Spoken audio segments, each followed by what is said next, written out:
Di dalam hadis yang lain riwayat Bukhari juga kata Nabi SAW, kullukum yadkhulul jannata illa man aba. Qalu wa man ya'ba ya Rasulullah?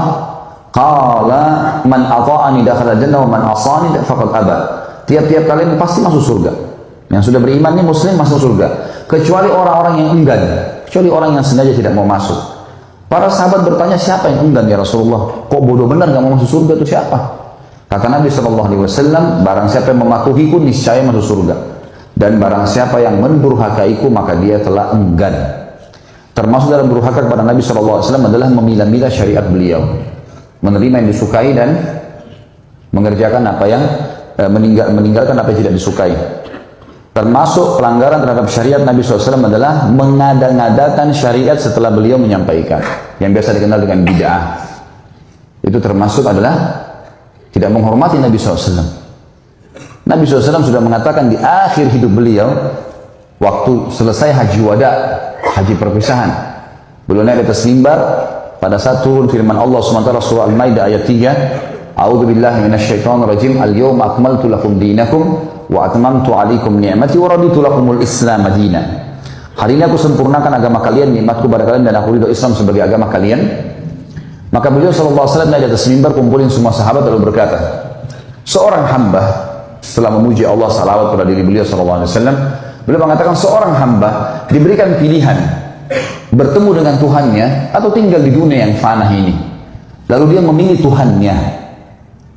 Ketahuilah, agama yang aku bawa telah disempurnakan oleh Allah. Sudah selesai. Semua halal haram sudah jelas.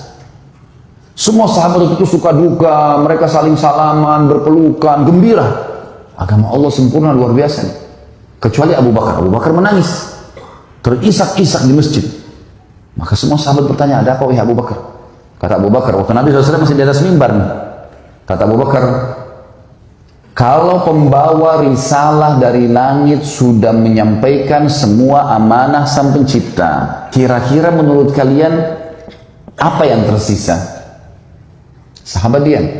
Kata Abu Bakar, pembawa risalah itu akan pulang kepada Tuhannya. Artinya Nabi SAW sudah mau meninggal. Karena itu saya menangis. Apa jawaban Nabi SAW? Benar apa yang dikatakan Abu Bakar. Benar. Maka orang semua terisak-isak menangis. Lalu kata Nabi SAW apa? Wahai sekalian manusia, jangan bersedih, karena perjanjian kita di haudku, di kualaku nanti di mahsyar. Yang penting kalian ikuti ajaranku, sudah aman, akan ketemu kok. Makanya beliau mengatakan di sini, kalian semua bisa masuk surga, kecuali yang enggan. Siapa yang enggan ya Rasulullah? Orang yang mematuhiku pasti dia patuh, masuk surga berarti. Dan orang yang mendurhakaiku, memilah-milah syariat atau membuat-buat syariat yang telah sempurna, berarti dia telah mendurhakaiku. Untuk apa teman-teman buat syariat baru? Bukankah syariat Nabi SAW sudah banyak, sunnahnya sudah banyak? Kerjakan istiqomah sampai mati. Teman-teman kita yang sedang mendakwakan sunnah, yang sekarang diberikan julukan segala macam lah, wahabi lah, garis kelas lah, apalah segala macam. Teman-teman sekalian tahu siapa yang diberikan julukan wahabi itu? Kalau yang pernah umroh dan haji, lihat bagaimana Masjid Haram Mekah dan Masjid Nabawi. Dirawat atau enggak? Kok enggak ada yang nyaut ini? Berarti belum ada yang pergi. Belum makan. Orang bicara Mekah, Madinah, Marwan bicara makan. Masjid Haram teman-teman sekarang, dengan mewahnya, marmernya, AC-nya, Qurannya diganti seminggu sekali. Setiap seminggu sekali dikeluarin, ganti Quran baru. Percetakan Quran dibuat terbesar oleh Raja Fahad di Madinah. Masjid Nabawi dengan megahnya, lampunya, listriknya, itu sampai banyak jemaah saya bilang, Ustaz ini listriknya berapa? Berapa banyak listrik yang dipakai? Semua lampu mewah, sebesar masjid itu. AC-nya nggak pernah berhenti, setiap tiang ada AC. Mewah luar biasa gitu. Dirawat, dijaga kuburan Nabi SAW, dirawat kuburan Baqi, kuburan para sahabat, dan tidak pernah kita temukan satupun celengan sumbangan. Kenapa antum ketawa coba? Saya mau tanya. Karena kalau orang Indonesia yang pegang, banyak kotak amalnya. Sudah langganan. Di Masjid Haram Mekah sama Madinah nggak ada kotak amal. Antum mau datang nyumbang nggak diterima sama mereka, sudah terima kasih, cukup. Tower jam yang besar itu dibeli tanahnya pakai uang pribadinya Raja Abdul Aziz oleh anak cucunya. Warisan mereka sepakat sebagiannya dikasih ke beli tanah, dibangun tower jam itu, bangun hotel, mall segala, semua hasilnya, hasil sewanya, hasil belinya dikasih ke Masjid Haram. Itu yang dibilang Wahabi itu. Yang urus semua Masjid Haram dan Masjid Nabawi, Wahabi. Sampai kadang-kadang saya tanya orang nggak bisa jawab ini. Kalau antum tuduh-tuduh Mekah dan Madinah itu Wahabi, tahu nggak itu Mekah tempat lahirnya Nabi SAW? Dan 13 tahun dakwah Nabi SAW di sana. Tahu nggak Madinah itu ada rumahnya Nabi SAW dan 10 tahun syariat disempurnakan di sana. Sudah tahu belum itu? Tahu. Baik. Masuk akal nggak dua tempat Nabi lahir dan Nabi meninggal ini dan syariat sempurna di sana Allah biarkan sembarangan orang yang memegangnya? Secara akal nggak mungkin. Dari mana istilah Wahabi? Dari Syiah. Karena yang paling banyak membongkar kedok mereka, yang mencaci maki sahabat, mengatakan Quran kurang, yang menjaga kemurnian Islam memang Mekah sama Madinah sekarang. Memang di bawah naungan kerajaan Saudi itu fakta lapangannya. Nggak bisa dipungkiri masalah itu. Tapi mereka mengklaim sembarangan, mengatakan ini Wahabi, ini garis keras segala macam. Saya tanya lagi jemaah saya, waktu pergi umrah Ramadan, ada nggak bapak-bapak sini dapat lain sholatnya orang di Mekah? Nggak ada. Sama aja. Malah kita lebih khusyuk, bacaannya lebih enak. Nah ini Wahabi nih. Jemaah umrah saya ajak kalau di Masjid Nabawi, dan teman-teman juga di sini kalau satu waktu umrah insya Allah. Saya doain semua dapat insya Allah. Mudah-mudahan Allah kasih umrah dan haji berulang-ulang. Ya. Saya sampai bilang sama jemaah saya, kalau terutama laki-laki, karena perempuan agak sulit, tapi laki-laki kalau lagi umrah sama saya biasanya kalau berpapasan saya sholat sama-sama, karena kita punya acara bebas untuk sholat. Ada yang mau lebih dulu pergi, ada yang mau telat ke kamar mandi segala, saya biarin. Tapi yang ikut sama saya setiap habis maghrib saya ajak kalau di Masjid Nabawi.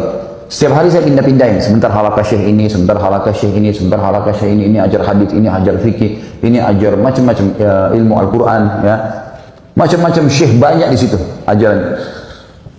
Lalu saya terjemahkan secara letter-let. Ini loh Pak yang dibilang sama syekhnya. Ini dalilnya dalam surah ini, dalam hadis ini. Terus begitu sampai azan Isya. Terus saya tanya, menurut bapak-bapak ini bagus nggak ajarannya?